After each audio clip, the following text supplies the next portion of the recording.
El actor Robin Williams sabía que estaba enfermo cuando se quitó la vida el 11 de agosto del año 2004. No hace relativamente mucho, En el 2004, el 11 de agosto, se quitó la vida, se ahorcó con un cinturón en su mansión de Beverly Hills.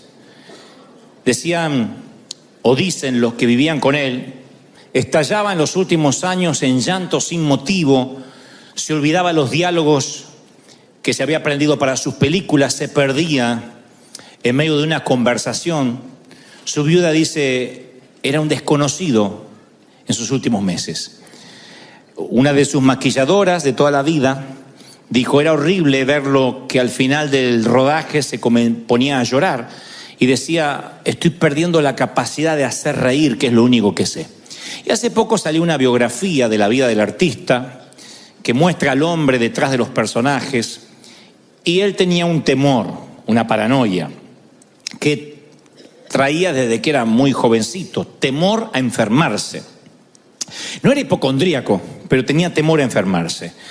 Y cuando se quita la vida, hacen una autopsia como corresponde, según la orden forense, y descubren que tenía una enfermedad neurodegenerativa, se llama la demencia con cuerpos de Lewy. Los cuerpos de Lewy es una de las terceras enfermedades de demencia en el mundo. Se le dice cuerpos de Lewy porque son unos cuerpos llanos que aparecen, son como estructuras proteicas que aparecen y se instalan en las neuronas, y entonces a partir de allí todo se empieza a degenerar en un efecto progresivo de degeneramiento del cerebro. Así que el actor de Buenos Días Vietnam, Patch Adams, una noche en el museo, un día se quitó la vida y decidió que era lo mejor, puesto que no quería que le tuvieran lástima. Cuando yo recordaba la historia de Robin Williams, porque he visto sus películas, me parecía un actor, y me parece un actor estupendo, un comediante extraordinario, yo pensé que la sensación del miedo viene de muchas maneras. Y esto es independiente si somos actores o vivimos debajo de un puente como homeless, o literalmente no teníamos dónde dormir o pasar la noche, o tener una mansión. Es independiente, es indistinto del estrato económico, del estrato socioeconómico, el estrato espiritual, de donde vengamos, de qué cantera fuimos cortados. Todos en algún momento estuvimos ese miedo, ese temor a algo. Tal vez no a la muerte. Los que tenemos a Dios sabemos dónde vamos cuando nos toca partir a la eternidad, bajar al sepulcro, ¿no? Pero las personas, todas, indistintamente de donde provengamos, luchamos con algún temor, con un miedo a algo desconocido. Y yo llamé al temor una curva en el camino, porque es la curva, cuando uno va en la ruta, es el momento donde uno no puede ver lo que acecha a la vuelta de la esquina. Una sensación mínimo de inseguridad. Y en la vida, las curvas en el camino es cuando no sabemos qué viene. Ya sea que acabamos de casarnos o acabamos de divorciarnos. Ya sea que salimos del panteón o salimos de la nursery. Siempre hay un momento donde decimos, lo que viene no me compete, no sé, no tengo el resto del plano. Y esa curva en el camino produce, más que ansiedad, el temor. Si vamos a estar a la altura de las circunstancias. Si vamos a poder hacer frente a lo que viene. Y el temor es parte de la trama de la vida. Es imposible vivir sin miedo. El miedo no se lo puede ignorar, hay que enfrentarlo. Pero el miedo es parte de la vida. Y es un instinto básico de supervivencia. Hay un miedo que es saludable. Hay un miedo que no llega a ser tan poco miedo, sino precaución, pero que es primo hermano del miedo, que hace que uno mire a la derecha y a la izquierda antes de cruzar una calle. El miedo hace que uno se coloque el cinturón de seguridad cuando uno sube al automóvil. Es un miedo saludable, es un instinto de supervivencia, que uno trate de atajarse así cuando ve que alguien va a arrojar una piedra, o cuando hay una explosión, que uno intente tratar de protegerse. Pero hay otro miedo que es una fobia, que no resiste análisis, que no resiste el sentido común. Existe un tipo de miedo que es la fobia, que uno no lo puede explicar, y yo no subestimo al que tiene fobia, Cuando digo no lo subestimo, no digo es un espíritu. Yo no puedo decir el que tiene una fobia le agarró un demonio, porque me consta que las fobias comienzan con una pequeña puertecita y después se transforman en un monstruo que navega en las profundidades de nuestro alma y no se ve. Nada más que el que lo siente, lo sufre. Porque una fobia es cuando el temor y la razón no están en contacto. Tienes miedo y no hay razón para tener miedo. Entonces vas y le dices a alguien, ora por mí porque tengo miedo, y la otra te dice, no tengas miedo, no te preocupes, y te da una serie de frases comunes que no llenan tu motor, no llenan tu tanque, no te calman. Sigues teniendo ese temor porque ya está afianzado como una fobia. 1 de cada 10 de los que hoy están aquí en River Arena, 1 de cada 10 sufre de alguna fobia, algo que no puede superar. Fobia a los lugares abiertos, fobia a las multitudes, fobia a los espacios cerrados, no sé, a los elevadores, a andar por la calle, a la migra. Hay gente que tiene fobias a algo. Y después estamos los otros 9 que no tenemos una fobia declarada, pero que sí transitamos por el jardín del terror de la vida. Que muchas veces un golpe, un infortunio nos hace temer. El temor, uno apenas le abre una puerta, el temor dice, permiso, mete un pie, y después se te instala, de modo que se transforma en una paranoia. Y preguntas, yo tengo temor, y dice, hay gente que dice, no sé si hay vida después del divorcio, no sé si voy a poder subsistir. Otros dicen, yo no sé si hay vida después de la muerte de un cónyuge, la pérdida del sustento. Yo he tenido mis propios momentos de temor abrumador. La primera vez que me paro ante un gentío, ante una multitud, yo me acuerdo todavía lo que sentía. Imagínense un muchacho introspectivo, lleno de complejos. De pronto hablarle a un gentío yo dije, me voy a orinar acá. Yo tenía terror, no me salían las palabras, no podía mirar a la gente a los ojos. Recuerdo ese temor abrumador. Recuerdo el temor abrumador de salir al hospital con un niño, uno de nuestros niños lleno de sangre, que estaba mirando por una ventana en un altillo, de pronto tropieza, no sabemos con qué, se abrió la cabeza, lleno de sangre, y envolverlo en toallas, subir a un taxi y correr al hospital. Cuando dentro del miedo los protagonistas son nuestros hijos, es peor que miedo, es terror. Estuve ahí cuando lo tenían que coser sin anestesia porque no había tiempo, y yo me acuerdo estar ahí y decir, Señor, que no pase nada, que no pase nada. Yo sé que hay papis aquí que han vivido situaciones así, mirar a su hijo jugar al fútbol, a lo que sea, y de pronto ve que alguien lo golpea, cae y se queda inmóvil unos segundos. Son esos segundos que literalmente se te corta el aire a ti, porque piensas que tu vida podría cambiar tal como la conoces en un instante. Y esos temores a veces no te dejan vivir. Cuando la curva del camino llega a tu vida, esas curvas llegan en momentos donde uno tiene que dejar a los chiquititos en el kinder. ¿Recuerda cuando fuiste a llevar a tus hijitos al kinder la primera vez y la maestra te dijo, déjelo, va a llorar un poquito, pero después déjelo? Y tu hija está ahogándose de... Tú quieres agarrar a tu hija y decir, me la llevo de acá, maldito, pero no puedes, tienes que dejarla ir. Y después vienen otras curvas del camino, cuando viene un condenado a llevarse a tu hija, uno de 25 años, 26, y dice que ama a tu princesa. Ese día va a llegar también para mí, algún incircunciso ha de llegar. Pero yo ya lo tengo resuelto, ella tendrá sus 48 años y que haga su vida. Que crezca. Hija, ya tienes casi 50, creo que puedes cuidarte sola. Curvas del camino, en que uno dice, no sé qué va a ocurrir del otro lado, pero el temor alguien lo definió como un pequeño chorro de duda, unas goteras de duda que fluyen a través de la mente y luego producen un canal tan grande que todos los pensamientos se escurren por ahí, todos los filtras a través del temor. Y esos temores crecen día a día hasta que nos encontramos paralizados, incapaces de hacer cosas para Dios, incapaces de creerle al Señor, porque el temor te va envolviendo. Dicen los psicólogos que hay 6 tipos de miedos, independientemente de los que no son fóbicos inclusive, pero hay 6 miedos que todos los seres humanos luchamos en algún momento: pobreza, crítica, pérdida del amor, que te amen o dejes de amar, enfermedad, vejez y muerte. Y cuando esas 6 cosas pasan por la vida, porque son estaciones donde sí o sí tenemos que atravesar, uno se llena de temor, son curvas del camino. Y el Señor me mostraba una historia de temor notable y de cómo el temor puede cambiarte y arruinarte la vida y robarte lo que Dios ya te dio. Hay gente que yo estoy seguro que por el temor se está perdiendo bendiciones, se está perdiendo amor, se está perdiendo a su pareja, se está perdiendo empresas, se está perdiendo ministerios. Y no es que Dios no se lo quiera dar, el temor no les permite ver, les impide ver lo que Dios tiene. Hay una curva en el camino que no les deja ver y los llena de ansiedad y no avanza. Y las Escrituras hablan justamente cuando la delegación de espías, en el éxodo de Israel, la delegación de espías fueron a espiar, valga la redundancia, a Canaán. Moisés recibe de parte de Dios que por cada tribu, 12 tribus, tiene que elegir un delegado.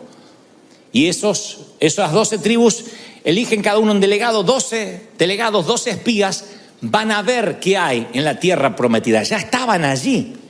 Así que se reúnen en una asamblea en Cades Barnea y dicen, bueno, vamos a decidir qué es lo que hay, vamos a hacer un reconocimiento. Dios nunca les envió a los espías para consultarles si conquistaban o no. Dios nunca les dijo, miren, ahora son mi board. Si ustedes después por mayoría votan que no, no lo hacemos. Probamos otra tierra prometida. No. Aquí iban a una experiencia de reconocimiento. Nada más. Era un equipo de avanzada para la conquista. Dios dijo, esta es la tierra que ya les entregué. Noten el verbo. Nunca dijo que les voy a entregar. Vamos a ver si se las puedo dar. Ya les entregué. Ese es el hogar final luego de generaciones de esclavitud en Egipto. Estamos hablando del suelo patrio de Abraham. El sitio donde iban a plantar la bandera finalmente, el suelo patrio de sus sueños.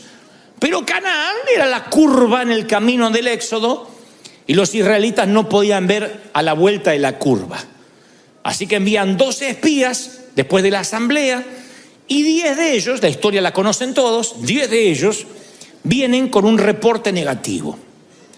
2, Josué y Caleb, que la Biblia describe que tenían otro espíritu, otra atmósfera, otra manera de pensar.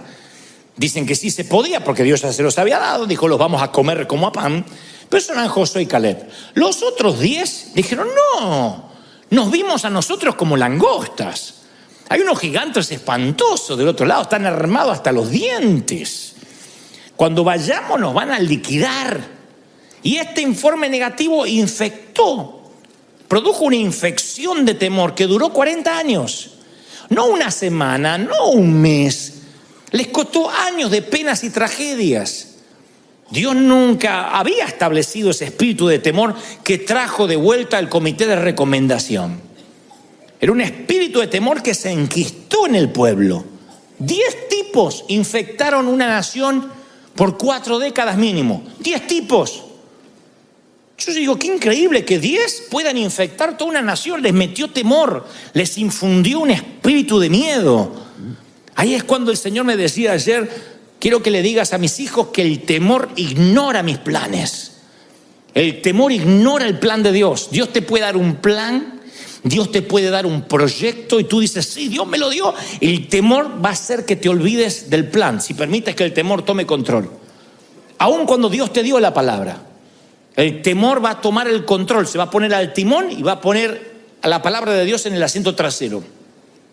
Hay mucha gente acá que a mí me consta que tiene capacidad, que Dios está dispuesto a darle recursos, a conectarlos de manera divina con gente que no conoces, que vienen a ti a abrirte las puertas. Todo está listo para que el efecto dominó se produzca y el temor se para la puerta como el matón del barrio y te dice, acá no pasas. Es lo que le pasó a Israel, no pudo atravesar esa última línea. Dice la palabra en Deuteronomio 1:19, y salidos de Horeb anduvimos por aquel grande y terrible desierto, por el camino del monte del Amorreo, y llegamos hasta Cades Barnea. Entonces os dije, habéis llegado al monte del Amorreo, el cual Jehová nuestro Dios nos da. Dios ya te dio. No termina este año sin que te convenza de que Dios ya te bendijo. Dios ya te dio. ¿Lo crees? Mira, Jehová tu Dios te ha entregado la tierra. Sube. Si yo te dice te la entregué, sube y toma posesión, cabezón. Te la entregué. Sube. Pero uno va creciendo, se va volviendo más adulto y por dentro gente más pequeña. Y el Señor dice, aquí está la tierra, tómala. Pasaron tantas cosas y no podían cruzar la línea final. Yo sé que hay gente aquí esta tarde que muchas cosas de la vida le han pasado terribles situaciones, infortunios, y no está pudiendo cruzar la línea final en algo. El Señor me mostraba gente que estaba ahí. Estira la mano y ya tiene las uvas. Hace un paso y ya está en la tierra que fluye leche y miel. Pero hay gente que no puede cruzar la última línea. Yo conozco amigos míos que se arrepintieron en el altar antes de casarse. Y yo le decía, ¿pero amás a la chica? Sí, es la mujer de mi vida. ¿Y? No, el casamiento me dio una cosa. Y salió corriendo en la línea. Conozco otros que se prepararon en los seminarios, estudiaron. Y un día de la zarza Dios le dice, ve, esto es tu comisión, tu asignación divina. Y en la última línea se quedaron. Luego los vuelvo a encontrar y le digo, Dios no te había llamado. No, pero estoy trabajando de esto ahora porque me casé y mantener una casa. Pero Dios te dijo que te iba a dar los recursos. Sí, pero al final no se dio lo que esperaba. Le puse una señal a Dios que viniera un millonario para darme todo el dinero y entonces iba a ser del Señor. Tu abuela, Dios no actúa así. Las señales siguen a los que creen, no los que creen siguen las señales. Las señales siguen a los que creen. Y en la última línea se queda. Entonces yo estoy convencido de que Dios tiene un territorio a nombre tuyo, que hay algo que no estás reclamando, que algún día vas a llegar al cielo, Dios te va a llevar a un warehouse con tu nombre y un montón de paquetes cerrados, así como UPS o FedEx, va a haber un montón de paquetes y vas a decir, ¿y eso? Bendiciones que no abriste, no que no te di, que no abriste, que dejaste en la puerta, bendiciones que te arrebataron. Yo estoy seguro que va a entrar una soltera así, diciendo, Señor, me pudiste haber bendecido con uno. Y Dios te dice, mira, ahí tenías el musculoso, encima argentino, todo tenía.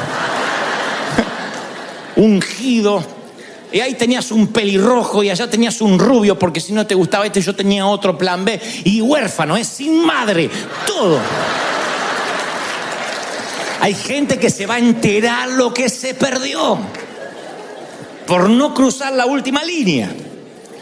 Así que yo creo que el temor ignora los planes de Dios.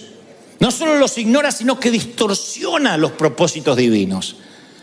¿Qué es distorsionar cuando no estás viendo correctamente?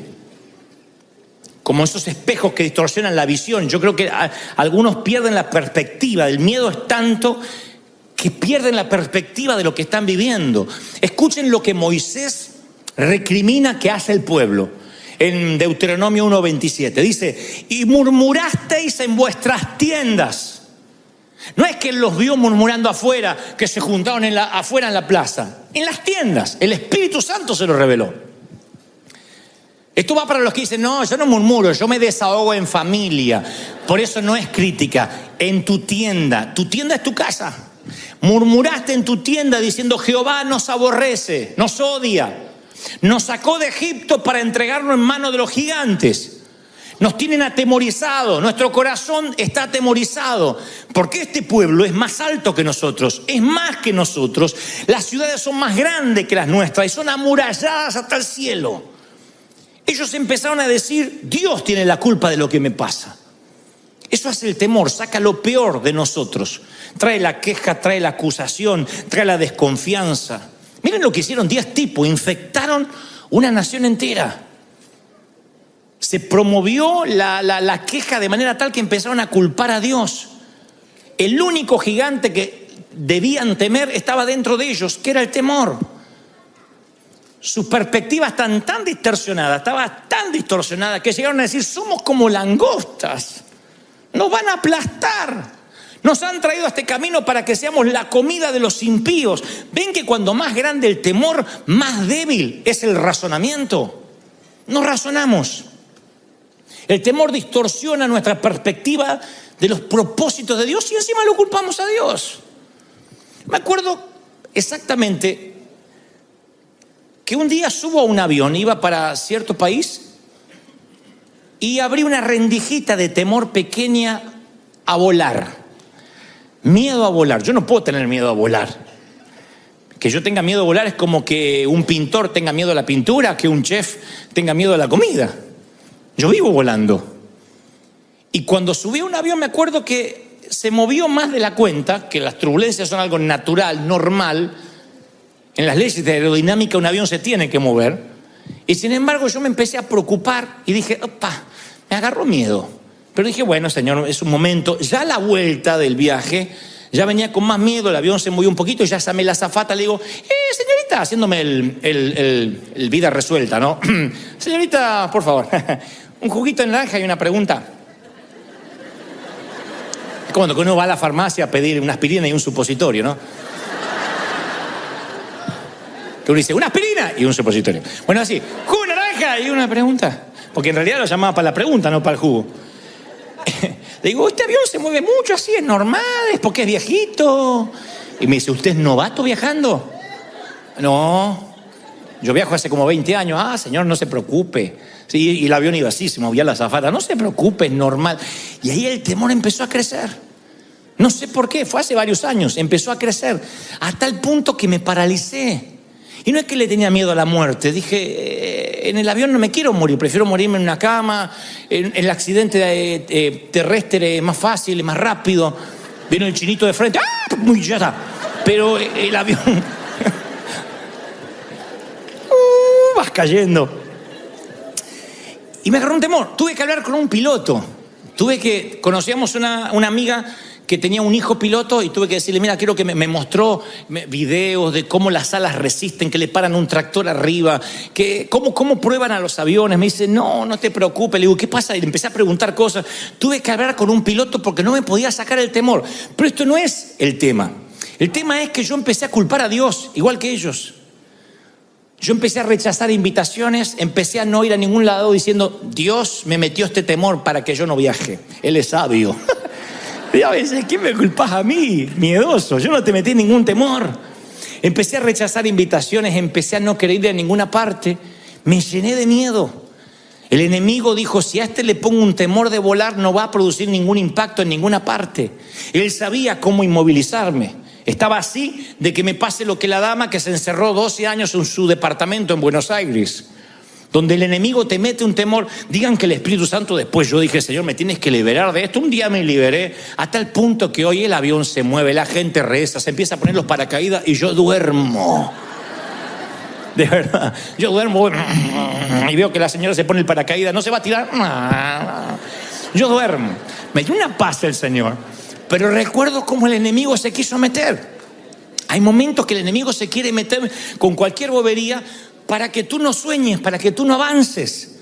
Tal vez lo tuyo no sea miedo a volar, pero sea miedo a emprender un negocio, miedo a casarte, miedo a tener hijos, miedo a cambiarte de país, miedo a renunciar, miedo a dejar las redes. ¿Cuánta gente hay que se queda con lo peor? No conoce lo bueno porque dice, no, por lo menos esto es lo que tengo. Y ahí están, amarrados. No crecen, no avanzan, no pueden soñar. Hay gente que dice, ay, si pudiera. Y claro que puedes. Ay, es que si pudiera, es que yo ya no tengo edad. Ya estoy en los 30, te dice. Increíble. Hay gente que envejece cuando decide envejecer. Hay gente que le falta un bastón aunque tenga 25 años. Hay que darle un bastón y orar por su próstata aunque tenga 25 años. Porque uno envejece cuando decide envejecer. Cuando deja de soñar, cuando deja de pensar, cuando deja de avanzar, cuando el temor se le mete y termina siendo un paranoico o un hipocondríaco. E Israel tenía miedo y la culpa resulta que murmuraban en contra de Dios. El temor no solo te distorsiona e ignora los propósitos divinos, sino que es contaminante, es tóxico, desalienta a los que te rodean. Yo he visto que el que tiene temor, el temor extiende sus tentáculos.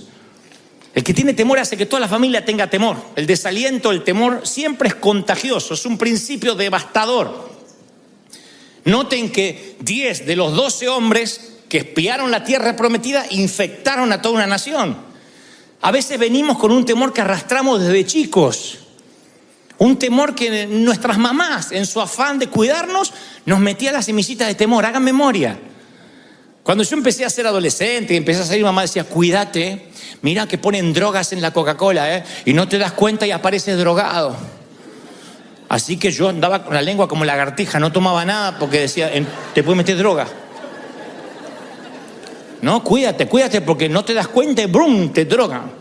Y después, mamá, después me tomo un taxi. No, porque los taxistas están arreglados con una clínica y te desmayan y te sacan los órganos. Hay gente que se despertó en una bañera con hielo sin riñones. Así que yo subí agarrándome los riñones. Digo, lléveme hasta... Te agarra miedo. Y ese miedo empieza a crecer a donde tú dices, no puedo andar. Yo conozco gente de acá, que vive en Estados Unidos, pero que son de México, de Colombia, de El Salvador, de Guatemala, de Argentina. Quizás, no, mi país es muy peligroso, ya no puedo volver. Cuando yo voy de visita, yo no sé, tengo que andar con seguridad. Y sí, están bravos los países, pero yo les cuento una experiencia que conté en el primer servicio. Fui a Argentina esta semana, entre otras cosas fui a ver a mi papá. Entonces un amigo me dice, no andes tomándote taxi, que te cobran una fortuna. Yo te pongo un chofer que trabaja para mí. Le digo, no, ese es un tipo que no habla, te va a llevar con una camioneta para todas partes. Le digo, mira que tengo que ir a varios lugares, tengo algunas entrevistas. Sí, él te lleva. Yo lo que no tenía es ganas de bajar del avión de 14 horas de vuelo y ponerme a hablar con alguien. Entonces me dice, no, él es mudo, ciego y sordo, como Shakira. Y así maneja. Y llega el tipo, un grandote, así, un monstruo, era sentado. Y entonces empezamos a andar. Le digo, vamos a Billinghurst, a mi barrio natal. Le digo, ¿conoce? Sí, por supuesto. Entonces me lleva a Billinghurst, que es el barrio, no ha cambiado, las paredes están peor que antes, los barrios, esos barrios que están detenidos en el tiempo, ¿no? Así que fui al barrio y de pronto salimos del barrio, todavía estamos allí antes de agarrar la ruta y dice, se nos está pegando alguien. Atrás venía un auto, se nos está pegando alguien. Tranquilo, agarra un arma.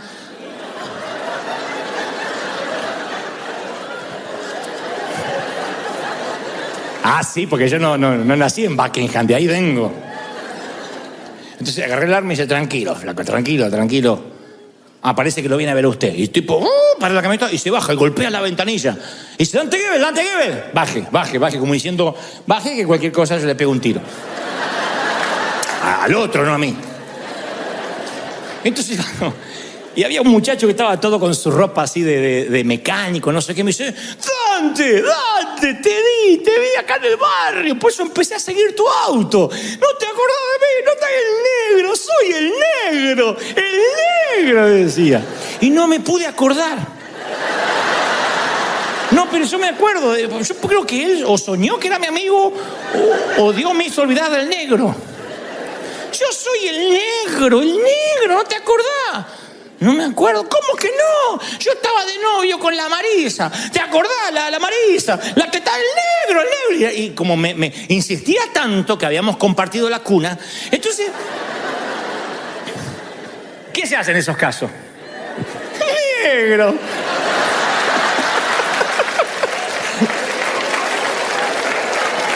Estás igual. Y se puso feliz, porque si le decían no te conozco, se suicidaba ahí. Negro, ¿qué haces?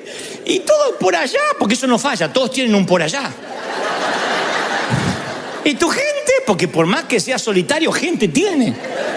Y tu gente, che, ¿y tú cómo es? Mi hermana. ¿Es tu hermana? Entonces me completaba la frase y así mantuvimos una charla. Yo digo, cualquier cosa, está armado el otro y lo mata al negro.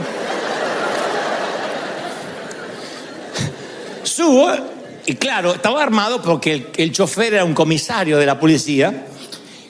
Había sido comisario ahí en mi barrio.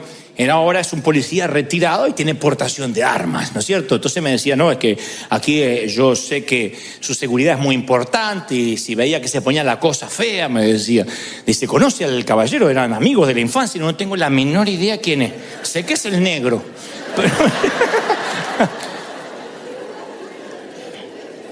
Pero yo pensaba, fíjense cómo la mente te puede llegar a crear una historia. Si este muchacho no era de seguridad y no paraba, claro, empezábamos a correr diciendo, tuvimos una persecución, alguien nos quería matar. ¿Cómo el temor podía infiltrarse? A lo mejor con una bobería, con algo que era cotidiano. Y me pasó esta semana y yo decía, es increíble que muchos venimos de esos lugares donde nos acostumbramos al peligro, a que te podían pasar cosas. En mi país a mí me asaltaron 3 veces, me robaron las zapatillas, el cinto, eran cosas que podían pasarte. Hoy en día nosotros, el solo pensar que nuestros hijos podrían estar ante el más mínimo peligro, a veces nos transformamos en guardiacárceles. No les dejamos ser libres y lo contaminamos a nuestro hijo. Como mamá me decía, te van a poner drogas, te van a enfermar, te van a quitar los órganos. A veces uno sin querer arrastra en los patrones genéticos esos miedos. Y hay que cortar, porque el temor saludable es aquel que hace que tengas cuidado. El temor saludable te coloca el cinturón de seguridad. La fobia hace que no subas al auto. El temor saludable hace que mires la calle antes de cruzar. La fobia hace que no salgas a la calle. El temor saludable es que tomes tus recaudos antes de emprender un negocio, veas con quién te vas a asociar, de dónde vas a sacar los recursos. La fobia hace que digas, me quedo de empleado porque es lo seguro. La fobia no te deja avanzar, no te deja pensar. Y se infecta, se transmite, es algo desalentador. 40 años arruinados por 10 hombres que tenían miedo. Cuando ellos regresaron, trajeron a un gigante mucho más terrible de los que habían visto, el gigante del temor, que acechó todo el campamento y devoró la fe y el valor de una nación. El temor es transferible, no te olvides de eso. Siempre decimos nosotros que nadie, como dice el apóstol, con ligereza imponga manos. Claro, no es que el que te toca ya te pasó el temor, pero a veces uno está tan abierto, tan sensible, uno es como tierra mojada, entra la semilla y entra el palo también. Y cuando uno es una tierra mojada que dice, pastor, ore por mí, ese hombre, si a veces es pastor o no es pastor, ora por ti y muchas veces te va a transferir sus temores, sus cosas. Ojalá que te transfiera fe, que te transfiera valor, pero a veces hay cosas negativas. Me acuerdo que estábamos por hacer nuestro primer estadio en el año 96. En el año 91 Dios nos da una palabra y me dice, pastor de los jóvenes te dirán. Llenarás los estadios, en una noche Dios te hará conocido, traeré la gente del norte, del sur, del este y del oeste, yo los soplaré, no te preocupes, ni por la gente, ni por los recursos, porque yo soy el que te levanto, muchacho. Yo tenía 23, 24 años, un pibito, chamaco. Y Dios nos da una palabra de fe, y en fe vamos al estadio, rentamos el estadio en fe, pagando una pequeña parte, una seña, diciendo que el resto lo vamos a pagar después que se termine el evento. Tuvimos favor con el presidente del club. El presidente del estadio Vélez, llamaba Gámez, me dice, ok, ahí está el estadio, pueden hacerlo. Pero unas semanas antes yo voy a predicar a una pequeña iglesia de provincia, donde hay un pastor que todavía recuerdo, no le diré quién es, por una cuestión de no herir susceptibilidades. Le digo, pastor, ¿no orás por mí porque voy a hacer un estadio? Y él me dice, pero no te conoce nadie. ¿Y los recursos? No tengo nada, pero Dios me dijo. Bueno, me impone las manos y ora. Y dice, Padre, yo te pido que lo bendigas. Si tú lo has mandado, está bien. Si no es tu voluntad, está bien también, Señor, que se dé cuenta que tú no lo mandaste. Pero si tú lo enviaste, Padre, esas oraciones que no se comprometen demasiado, ¿viste? Si te sanás, gloria a Dios. Y si te morís, porque Dios quería que te muriera. Esas oraciones que no se comprometen. Cuando termina de orar, me dice, estás loco. Yo oré, pero estás loco, flaco. Esto es un suicidio. ¿Quién te va a ir a ver? No te conoce nadie. No, yo ni loco. Claro, era el pastor de una iglesia más o menos pequeña, con un montón de temores. Y ahí me di cuenta, sin querer, que me lo había traspasado los miedos. Me fui a dormir con un miedo. Me levanté con un terror. Que dije, vamos a suspender todo, suspendamos, esto no es de Dios. Me olvidé de las palabras proféticas, me olvidé de lo que Dios me dijo, de todo. Un terror de que no iba a poder pagar, que iba a terminar preso, de que soñaba de que salía al estadio y no había nadie. Y había un compañerito del colegio que decía, ¡ja, ja! Y se reía de mí. Soñé que salía, ¡ay! Me había olvidado de vestirme. Mire, el temor abrió una puerta y todos los pensamientos se filtraron por ahí. Volvimos a orar con el equipo de profetas, unas hermanas que oraban, y dice la hermana, el Señor me muestra que un espíritu de temor se metió en ti. ¿Te hiciste orar por alguien? Sí, un pastor. Dice, bueno, te transfirió el espíritu de temor, te transfirió el espíritu de miedo, y hay que cortar ahora. Fíjense lo importante. que uno a veces va por la vida. ¿Puedes creerlo o no? Yo lo viví. Y yo sentía que no podía avanzar y dije, vamos a cortar, porque te hicieron una oración hechicera. Y yo digo, ¿qué es una oración hechicera? Dice, cuando alguien sin querer te maldice, te ata, te cierra. Esa gente que va a tu casamiento y dice, bueno, que la pasen bien, ¿eh? Estos van a durar lo mismo que un gas. Y se va. Tú sientes la vibra. Vieron que hay gente que es así. Los creyentes solemos ser así. Te estás casando y yo te digo, espera, no te metan los cuernos, vamos a esperar. Me compré un auto. Espero que no te mates con toda tu familia adentro. Así los creyentes escriben en las redes. Decimos, estamos bendiciendo. Espero que esto dure. Espero que esto sea de Dios. Espero que no sean puras emociones. Ven la foto de ustedes llorando. Espero que no sean porque van a ver un comediante. O sea, la gente a veces suelta palabras que si no estás cubierto con la armadura de la fe, no estás cubierto por la sangre de Cristo, esos temores vienen hacia ti y te detienen, te estancan. Gente que está esperando que te vaya mal. Pero la Biblia dice que mayor es el que está con nosotros que los que vienen en contra. Mayor es lo que Dios nos dio. ¿Tú lo crees de verdad?